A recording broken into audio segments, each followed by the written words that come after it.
The heart of mental resilience is mental flexibility. As part of being human, we have a tendency to get tangled up in our minds, and we have a tendency to get tangled up in our thoughts, and we're not able to see things in a new way. Mental flexibility is the ability to shift perspectives. Sometimes people talk about thinking outside of the box. Thinking outside of the box refers to the box that our minds tend to think in, because we always think in terms of the past and we don't see new ways of looking, we don't see new ways of doing. So mental flexibility can be extremely useful. When we have a difficulty or a problem, we stop and we ask ourselves, is there another way to see this? So for example, we have a tendency to get caught focusing on the negatives of situations. When we focus on the negatives, it's stressful, it makes us less resilient. However, we can try to be flexible and also say, is there anything that might be positive about this situation?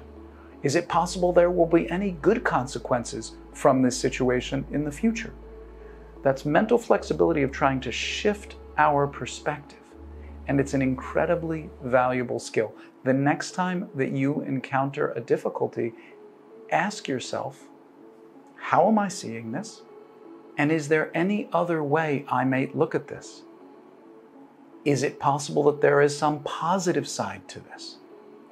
Just this exercise of pausing and looking at our thinking can help us to become more mentally flexible, because usually we spend so much time caught in our own stories. The second element of mental resilience is having a sense of personal control. Research shows that resilient people focus on the elements in any situation that they are in control of. This is really important because when we focus on things we cannot control, we get stressed. When we feel powerless or helpless, we get even more stressed. Resilient people look at a situation and they have a tendency to say, what are the elements in this situation that I personally can control or influence? And by focusing on these elements, it limits the amount of stress. So this is a very important aspect of mental resilience, focusing on the elements of a situation that you are able to control instead of focusing on the elements you're not able to control. A third element of mental resilience is to have clarity about your own intentions.